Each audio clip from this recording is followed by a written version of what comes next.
बड़ी खुशी की बात है कि कांग्रेस वर्किंग कमेटी का जो सर्वसम्मति से प्रस्ताव था, जो हम लोगों ने राहुल गांधी जी को आग्रह किया था, वर्किंग कमेटी ने उस आग्रह को उन्होंने स्वीकार किया और कांग्रेस पार्लियामेंट्री पार्टी की चेयरपर्सन सोनिया गांधी जी ने राहुल गांधी जी को नमोनित किया है नेता प्रतिपक्ष के रूप में।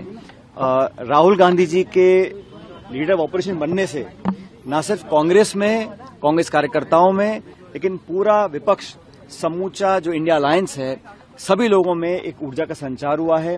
राहुल गांधी जी ने लगातार इस सरकार को चुनौती दी है, पारदर्शिता की लड़ाई लड़ी है, लोगों की आवाज बनने का काम किया है, संसद के अंदर और संसद के बाहर।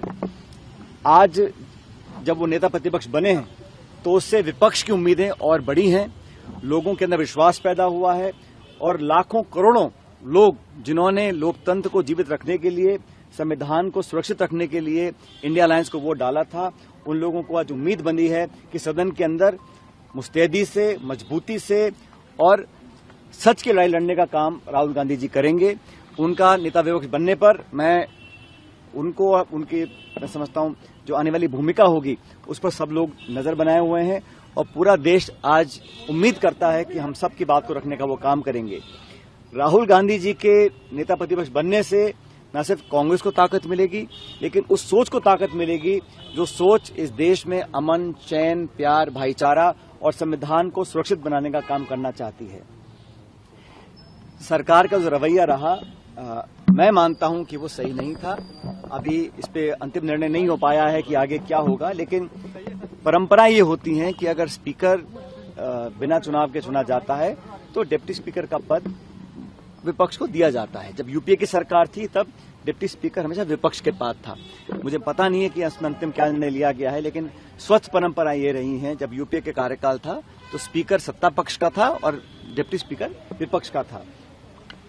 लेकिन इस सरकार का जो गठन हुआ है ये एक मिलीजुली सरकार है और किसी भी दल को पूर्ण बहुमत नहीं मिला।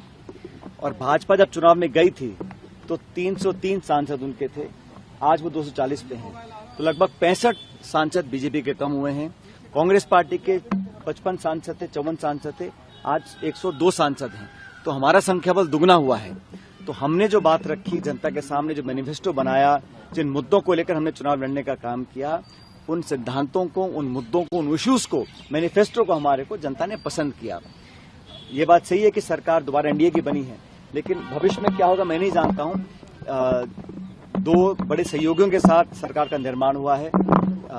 संभावनाएं आगे क्या बनती हैं कहना मुश्किल होगा, लेकिन मैं इतना चाहता हूं कि नए स्पीकर जो बने हैं राजस्थान से, हमारे ओम बिरला जी, वो दूसरी बार स्पीकर बने हैं लोकसभा के। मैं उम्मीद करता हूं कि वो, जैसा राहुल गांधी जी ने कहा, कि वो निष्पक्षता से काम करेंगे और स्पीकर होने का जो दायित्व होता है उसका मतलब होता है कि प्रत्येक दल को, प्रत्येक सदस्य को बराबरी का मौका मिले और विपक्ष को अपनी बात रखने का पूरा जो उनका दायित्व है उसको पूरा करने का उनको अवसर प्रदान करें। अगर आप ये वीडियो YouTube पर देख रहे हैं तो हमारे चैनल को सब्सक्राइब करें और बेल आइकन को दबाना ना भूलें। अगर आप Facebook पर ये वीडियो देख रहे हैं तो हमारे पेज को लाइक करें।